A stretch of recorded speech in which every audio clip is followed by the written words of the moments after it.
Hi, I'd like to welcome everybody to today's webinar, Retirement Income Planning. I'm your presenter, Michael Marks. I'm a financial consultant with Alliant Retirement Investment Services, or ARIS for short.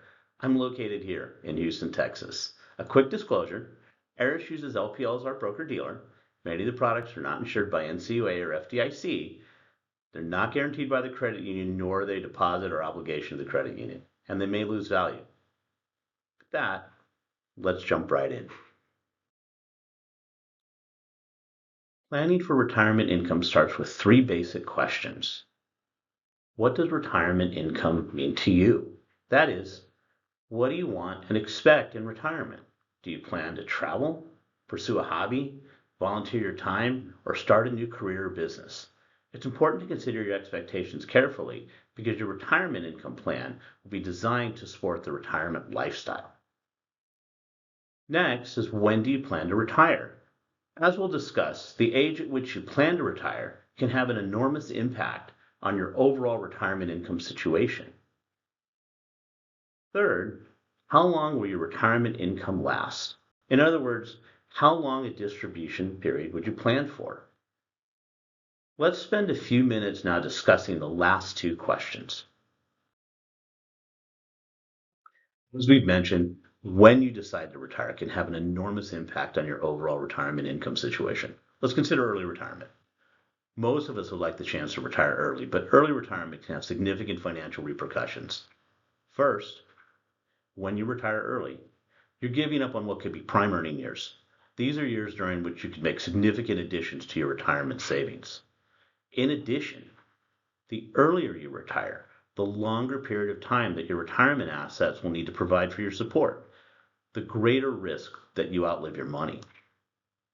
Now, you can begin receiving Social Security retirement benefits as early as age 62.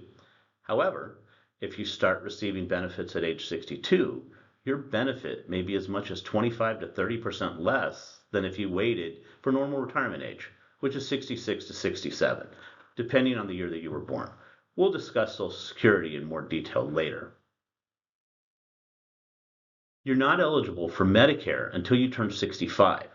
So unless you're eligible for retiree health benefits through your employer, or have coverage through your spouse's plan, or take another job that offers health benefits, you'll want to factor in that cost of paying for health insurance out of pocket, at least until you qualify for Medicare at age 65.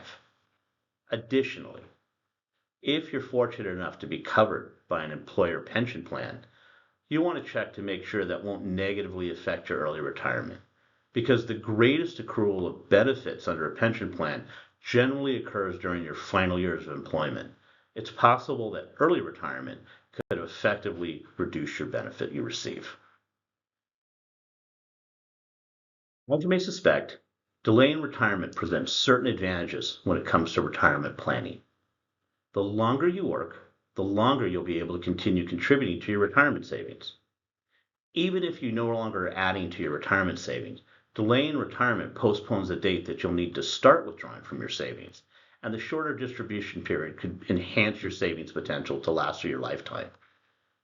In addition to delaying retirement, may mean that you can delay taking Social Security retirement benefits, potentially increasing your annual benefit when you do begin taking payments. Continued employment may also mean continued access to company-sponsored health plans.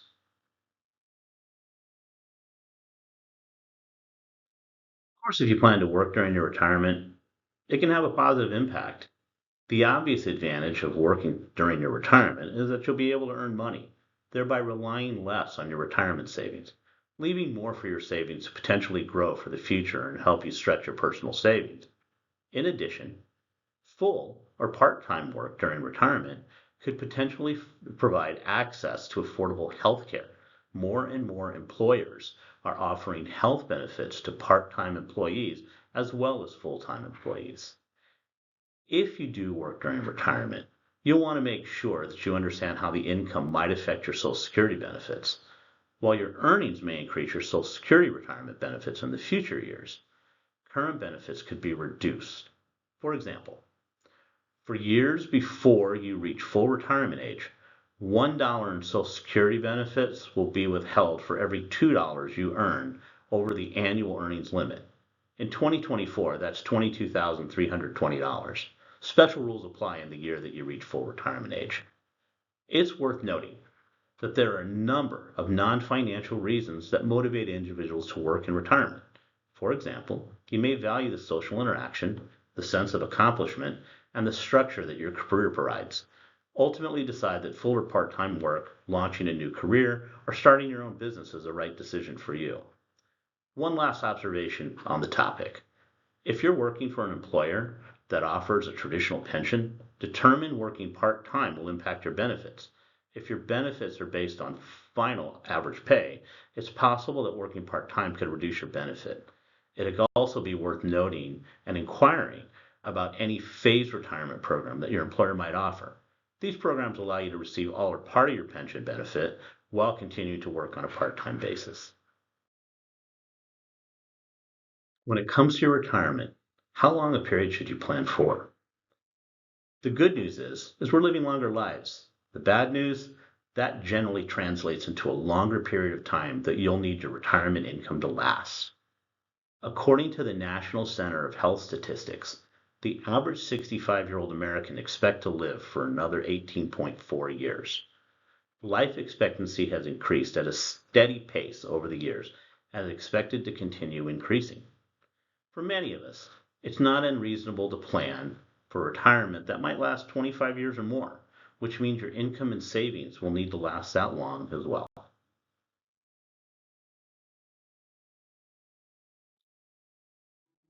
Any retirement income plan should strive to balance three main goals to help.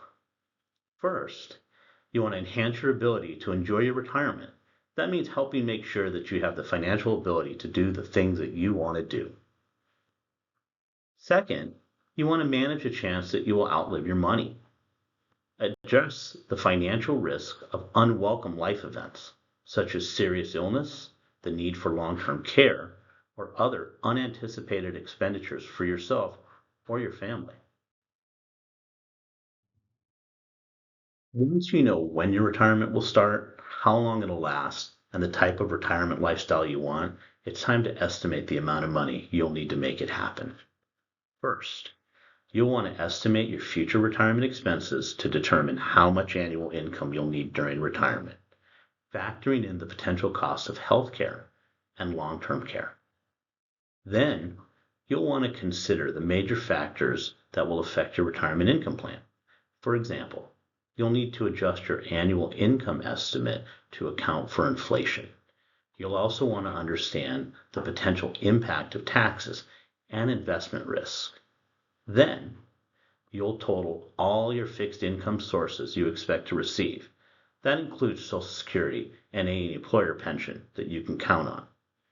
When you compare your adjusted income needs to your anticipated fixed income sources, you're likely to find that you won't have enough income to meet your needs and goals. Closing this difference or gap is an important part of your retirement plan. To supplement your fixed income sources, you'll have to rely on your retirement savings. How you should go about this, including the products and the strategies that you should consider, that depends on your current retirement assets, the amount of income that you're going to need to generate, and the ability for you and your plan to tolerate risk. Let's look at a step one process and estimate how much income you'll need. When trying to figure out how much annual income you'll need in retirement, you may be tempted to rely on some general guidelines. For example, you may hear that you should plan on needing somewhere between 60 and 90%, depending on who you're talking to, of your pre-retirement income when you retire. But using a general guideline like this, while easy, really isn't very helpful because it doesn't take into consideration your unique circumstances, expectations, or goals. Instead of basing an estimate on your annual income needs on a percentage of your current income, focus instead of your actual expenses today and think about whether they'll stay the same, increase, decrease, or even disappear by the time you retire. While some expenses may disappear, like a mortgage or cost for transportation to and from work, new expenses may arise, like yard care services, snow removal, or home maintenance. Things that you might currently take care of yourself, but may not want to, or be able to in the future. Additionally, if travel or hobby activities are going to be a part of your retirement, be sure to factor these costs into retirement expenses. While it may be painstaking, try to detail every potential expense that you can think of. One major retirement expense to consider is healthcare. Once you retire, you're likely to focus more on healthcare than ever before, and there's a greater chance that your health will decline. Most Americans are automatically entitled to Medicare coverage once they turn 65. When you're eligible for Medicare, you've got to make some coverage decisions. For example, you have to decide whether you want to purchase Part B coverage for medical care, including physician care, laboratory tests, and physical therapy. You may also want to consider joining a Medicare prescription drug plan offered in your area by a private company or ensure that is approved by Medicaid. It's important to understand that Medicare won't cover all your healthcare expenses. For some types of care, you'll have to satisfy a deductible and make copayments. That's why you might consider purchasing a Medigap policy that offers additional coverage. It's also important that Medicare won't pay for long-term care if you ever need it. Because Medicare doesn't cover long-term care costs, it's important to consider the potential impact of a prolonged stay in a nursing home. Let's begin by talking about what's meant by the phrase long-term care. Long-term care refers to the ongoing services and support needed by people suffering from chronic health conditions or disabilities. Now, it's hard to face the fact that our health might decline, but statistics suggest that most of us will need long-term care during our lifetime at some point after we reach age 65. Currently, the national median income cost for a private room in a nursing home is more than $116,000. In some states, it's much higher. And in the future, long-term care cost is likely to cost even more. If costs rise at an average rate of 4% every year in the next 20 years, 1 year in a nursing home could cost almost $256,000. If you needed it, how would you pay for this care? You might consider paying out of pocket, which means using your income, savings, investments, and assets, such as your home, to pay for a potential long-term care cost. But paying out of your pocket is truly a gamble unless you're wealthy. Most people assume that Medicaid will pay for long-term care costs. You may be able to rely on Medicaid, but there's a catch. To qualify for Medicaid, your assets and income must be low enough to allow you to qualify. You'll have to use up most of your savings before you even qualify for Medicaid. And aside from a small personal needs allowance, you will have to use all of your retirement income, including Social Security, and any pension payments to pay for your care before Medicare pays anything. Another option to consider is long-term care insurance, which may provide a source of funds for long-term care expenses, but it doesn't ensure that you won't have to pay some of that long-term care cost out of your pocket. And the premium for this insurance will need to be factored into your retirement income needs. A complete statement of coverage, including exclusions, exceptions, and limitations, is found only in the long-term care policy. You should be noted that long-term care insurance carriers have the discretion to raise their rates and remove their products from the marketplace.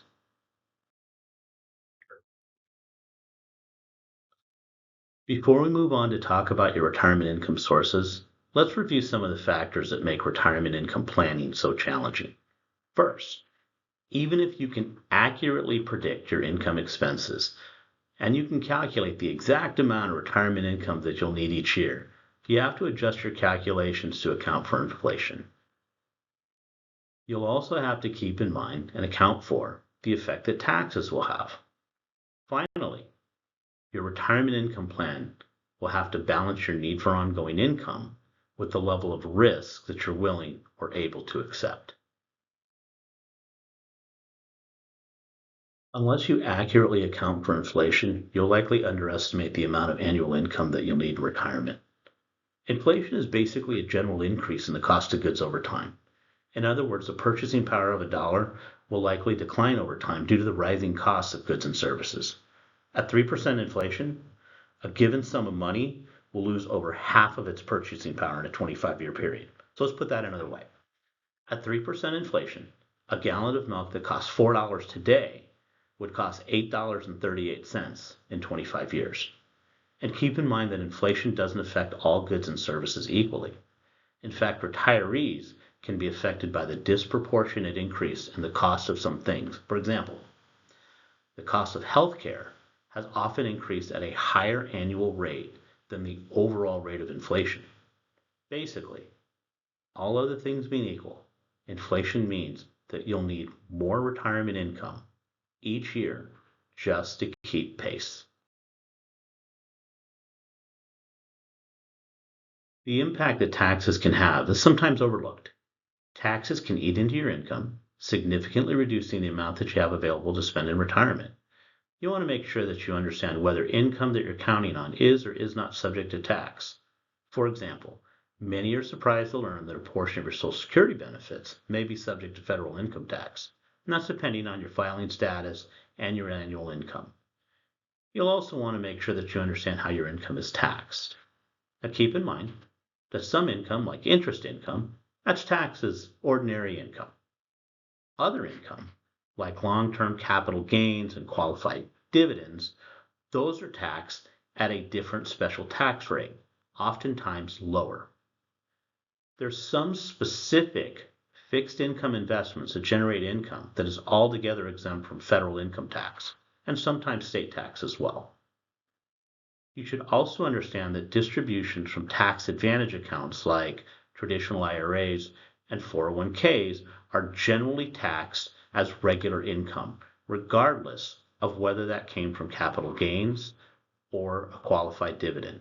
Now, there's special rules for Roth IRAs, 401ks, Roth 403bs, and Roth 457s. Qualified distributions from these are federal tax-free.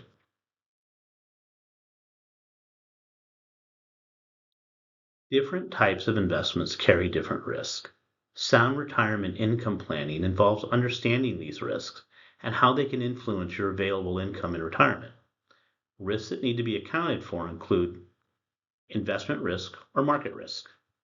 The risk that fluctuations in the securities market may result in the reduction and or depletion of the value of your retirement savings. Reinvestment risk.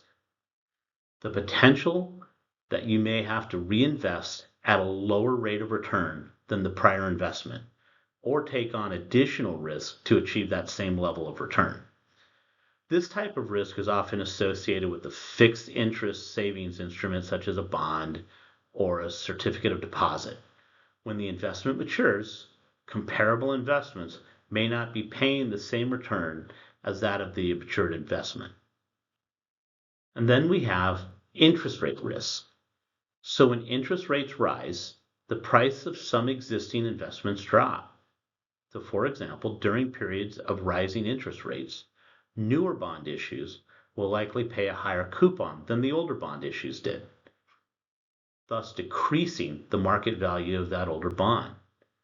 You might see that market value on some stocks and mutual funds drop to interest rate hikes because some investors will shift their money from these stocks and mutual funds to lower fixed interest investments, paying a higher interest rate compared to the prior years.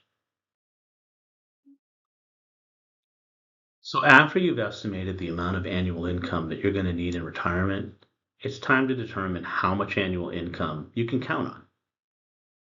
Traditional retirement income has been described as a three-legged stool composed of Social Security retirement benefits, traditional employer pension income, and your individual savings and investments. The first two legs of the stool, Social Security benefits and employer pensions, produce a steady or relatively fixed stream of annual income that you can count on during your retirement.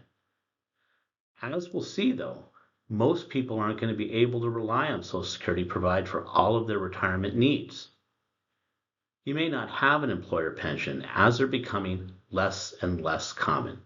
This means that the third leg, individual savings and investments, is likely going to have to play for a major role in funding that retirement. So let's look at the first two legs of the stool, Social Security and employer pension income.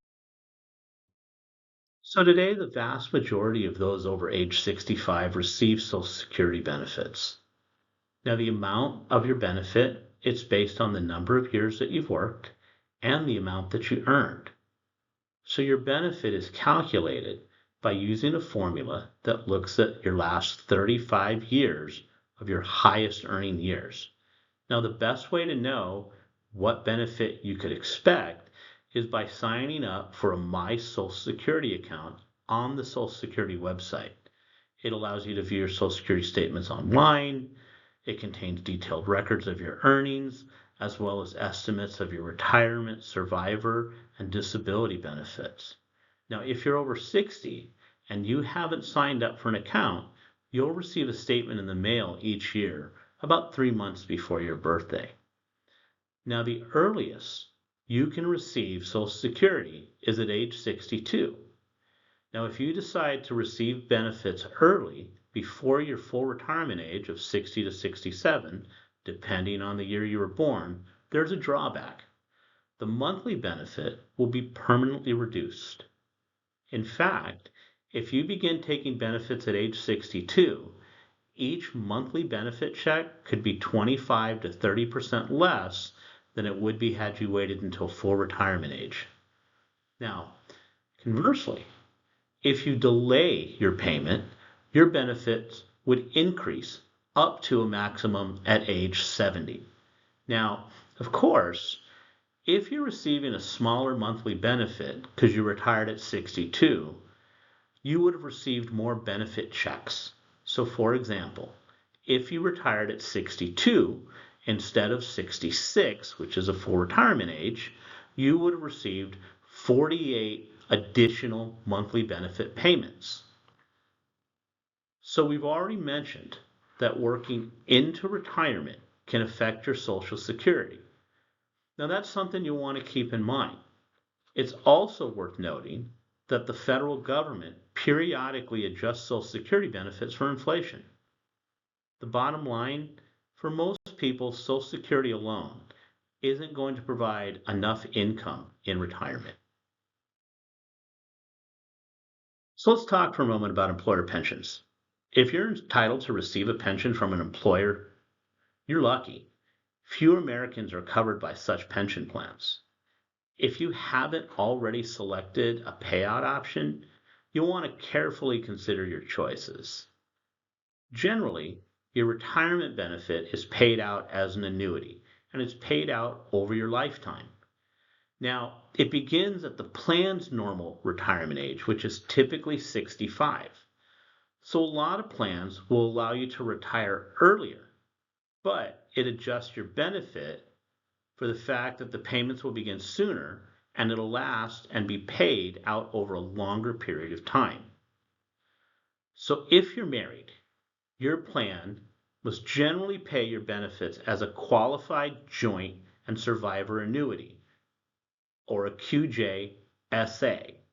Now, those provide monthly benefits for as long as either you or your spouse live. Now, the payments under that joint annuity are generally smaller than under a single life annuity because they have to cover both lives. Now, some of them will offer options in that your spouse could either receive 100% of the payment if you pass away, or maybe half or 25%. Each one will differ depending on the plan. Also, you want to make sure to know whether that pension adjusts for inflation or if it's a static payment for the rest of your life. So prior to retirement, you want to explore these benefits and make sure you have an explanation of all of your options prior to you choosing. Now be sure to read each one of those documents carefully. So let's pause for a moment. If you compare the annual income that you're going to need in retirement to the annual income that you can count on, which would be your Social Security and perhaps an employer pension, you're likely to find a gap. Now that gap is the unmet retirement income needs that will be funded by the third leg of your retirement income stool, and that's your personal savings and investments. When we're talking about your personal savings, we're talking about the funds that you have in those tax advantage accounts, like your IRAs and 401ks, 403bs, and 457 plans, as well as investments you hold outside of those tax advantage accounts. When it comes to putting together a plan to convert your personal savings into a source of retirement income that fits your needs, there's several factors you want to consider. First and foremost, the challenge is to implement an investment strategy that provides for the annual income that you'll need, while balancing the need for the regular income with other considerations such as liquidity, your risk tolerance, and that anticipated return. Asset allocation is deciding how much you'll put into the various types of investments will be an important part of your strategy. So, beyond the general allocation, you should become familiar with specific investments. They can play a role in your overall investment strategy. One might produce a little more income, a little more dividend, or one might have a little more growth. Your withdrawal rate is the percentage of your portfolio that you're going to liquidate each year. So as a general rule of thumb, there's the 4%. But I would say, again, as general rules of thumb, you want to make sure that applies to your specific situation. You'll want to come up with a withdrawal rate that is comfortable for your income without exhausting your overall savings. Thought needs to be given in which order you withdraw from various accounts. Now, tax considerations can affect accounts which you might want to draw from first and which you should draw from last. You'll also want to consider upfront how you'll deal with the required withdrawals from those tax advantage accounts like your 401ks and your traditional IRAs.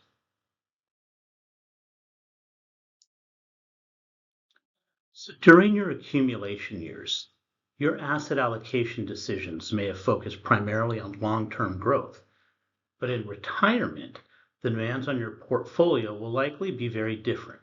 For example, when you were saving, as long as your overall portfolio was earning an acceptable average annual return, you may have been happy. But now that you're planning to rely on your savings to produce a regular income, the consistency of year-over-year returns and your portfolio's volatility may assume much greater importance. Balancing the need for both immediate income and long-term returns can be a challenge. Invest too conservatively, and your portfolio may not be able to grow enough to maintain your standard of living. Invest too aggressively, and you could find yourself having to withdraw money or sell securities at an inopportune time, jeopardizing future income and undercutting your long-term retirement income plan. Without proper planning, a market loss occurs in the early years of your retirement could be devastating to your overall plan. Asset allocation alone does not guarantee a profit or insure against investment loss, but it can help you manage the level and the types of risk you take with your investments based on your specific needs. An effective retirement asset allocation plan can help. It can provide ongoing income needed to pay your expenses. It can manage volatility to help provide both reliable current income and the ability to provide income in the future. It can enhance the likelihood that your portfolio will last as long as you need it and keep pace with inflation to maintain purchasing power over time. A well thought out asset allocation plan is essential both before retirement and after. But consideration must also be given to the specific investments that you choose. There are many different investment options, and it's impossible to discuss them all here. Nevertheless, it's worth mentioning a few choices that might have a place in the income producing portion of your overall investment strategy. So bonds can help address investment goals in many ways. Buying individual bonds at their face value and holding them to maturity can provide a predictable income stream and the assurance that you'll get your principal back once the bond matures, unless, of course, the bond issuer defaults. You can also buy bonds through mutual funds or exchange-traded funds, although these funds have no specific maturity date and fund values can fluctuate. Now, bond funds are subject to the same inflation, interest rate, and credit risks associated with their underlying bonds. As interest rates rise, bond prices typically fall, which can adversely affect a bond fund's performance. Other investments that provide income are dividend-paying stocks and mutual fund or exchange-traded funds that invest in them. However, dividends may not provide as predictable a source of income as bonds because they are issued at the discretion of the company's board of directors. Preferred stock dividends, though, pay a fixed dividend before any dividend is available for common stockholders.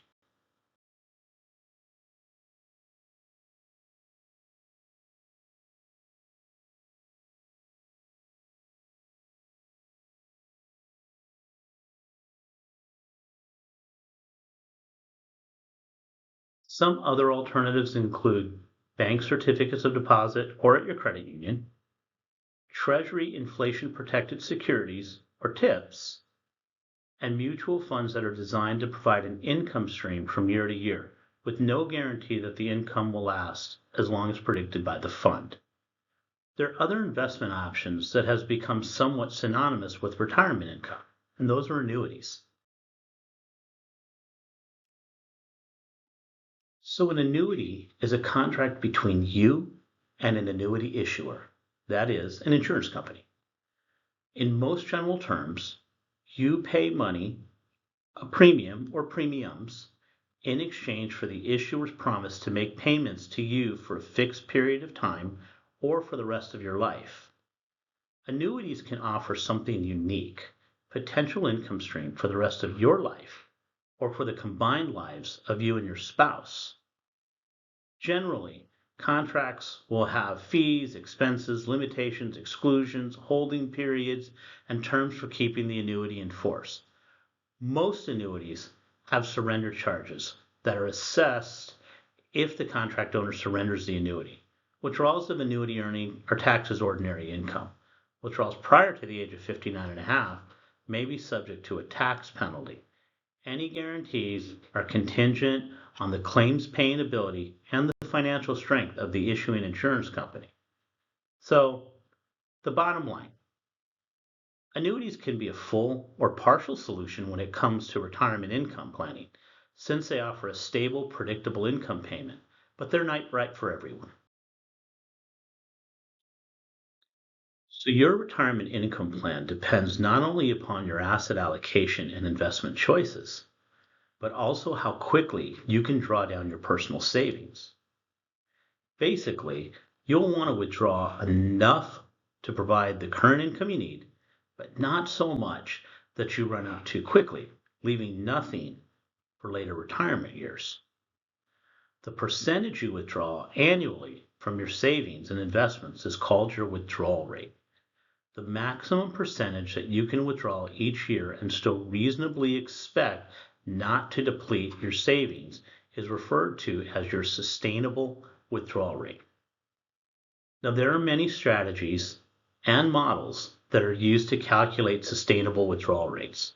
Some suggest withdrawing a fixed percentage each year, some promote a rate based on your investment performance each year, and some recommend a withdrawal rate based on your age.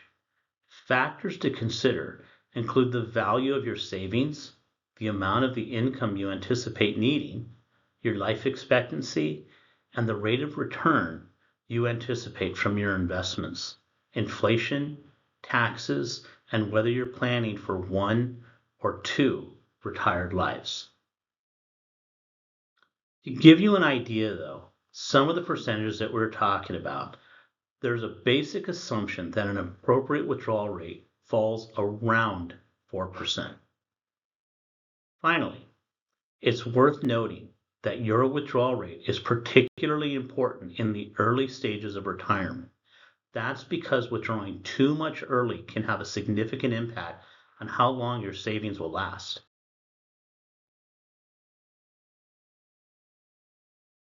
So you may have assets and accounts that are tax deferred, like your IRA or 401k, and potentially tax free, like your Roth, as well as taxable accounts. Given a choice, which type of account should you withdraw from first? Well, one approach is to consider withdrawing money from taxable accounts first, then tax deferred, and lastly, any tax-free accounts. The idea is that by using your tax-favored accounts last and avoid taxes as long as possible, you'll keep more of your retirement dollars working for you on a tax-deferred basis. Now, that's not always the best strategy if you're concerned about leaving assets to beneficiaries. Estate planning concerns might influence your withdrawal decisions. For example, if you have appreciated or rapidly appreciating assets held in a taxable account, in some cases it may make sense for you to withdraw assets from your tax-deferred and tax-free accounts first. The reason? Appreciated assets held in a taxable account generally receive a step-up in basis at your death, while assets held in retirement accounts do not. As with so many other things, when it comes to retirement income planning, there's no easy answer. The decision over the order in which you should make withdrawals depends on your individual circumstances, including your asset allocation and any tax consequences, withdrawal fees, surrender charges, or other costs potentially associated with each specific option. There is one aspect of retirement withdrawals that isn't discretionary. With some accounts, even if you don't want to withdraw funds, you may have to. You're required to start taking annual distributions. Those are called required minimum distributions, or RMDs, from traditional IRAs, but not Roths, by April 1st of the following year that you turn 73 if you were born from 1951 to 1959, or 75 if you were born in 1960 or later. The same rule applies to employer plans like 401ks and 403bs unless you continue to work for the same employer that's sponsoring the plan, in which case you can generally defer taking required withdrawals until the year after you retire, even if it's after your RMD starting age. Lifetime RMDs are not required from Roth accounts in employer plans. The penalty for getting this wrong is severe. If you withdraw less than your required minimum distribution, you could pay a penalty equal to 25% of the amount that you failed to withdraw. The penalty is reduced to 10% if timely corrected by making up the missed RMD, generally in 2 years, unless the penalty is assessed earlier. Required minimum distributions can affect your income and need to be considered when planning withdrawals from savings. So finally, although we haven't discussed it at all, there's other sources of retirement income that might potentially be available to you. For example, if you've built up a substantial equity in your home, it's possible that you could tap some of that equity as a source of retirement income, either by selling the home and possibly downsizing, or by borrowing against the value of the home. And of course, that should be explored with caution. Another example is by using an existing permanent life insurance policy that has a cash value. That can sometimes be used as a source of retirement income, although policy loans and withdrawals can reduce the cash value. It can reduce or eliminate the death benefit of the policy and have negative tax consequences. So again, proceed with caution. Now, permanent life insurance offers lifetime protection and a guaranteed death benefit as long as you keep the policy in force by paying the premiums. A portion of those premiums goes into a cash value account that accumulates on a tax-deferred basis throughout the life of the policy. So any withdrawals from that accumulated cash value up to the amount of the premiums paid are not subject to income tax. Loans are also free of income tax as long as they're repaid. Loans and withdrawals from a permanent life insurance policy will reduce the policy's cash value and death benefit. That could increase the chance that the policy will lapse, and that might result in a tax liability if the policy terminates before the death of the insured. Additional out-of-pocket payments may be needed if the actual dividends or investment returns decrease, if you withdraw policy cash values, or if current charges increase. Any guarantees are contingent on the claims paying ability of the issuing insurance company. As with most financial decisions, there are expenses associated with the purchase of life insurance. Policies commonly have mortality and expense charges. If a policy is surrendered prematurely, there may also be a surrender charge and income tax implications. The cost and availability of life insurance depends on the factors such as age, health, and type and amount of insurance purchase. So just a quick recap. When do you plan on retiring? How long do you plan on retiring for? How much annual income will you need? How much annual income can you expect from your Social Security or pension plan? You'll have to look at some of your personal savings, look at the plan, the asset allocation, what investments are considered, the withdrawal rate, the order of withdrawals from the type of accounts, and other potential income sources. I'd like to thank you for attending. I hope that you found this presentation helpful. If you have any questions, I encourage you to reach out to our ARIS team. If you are already investing with the larger firms out there, whether it's Chase Private Client, Merrill Lynch, Wells Fargo, Vanguard, or Fidelity, we would love the opportunity to compete for your business. I think you'll find that we'll be able to offer a broader spectrum of investment options that you may not be able to find with your firm. Again, thank you for your time.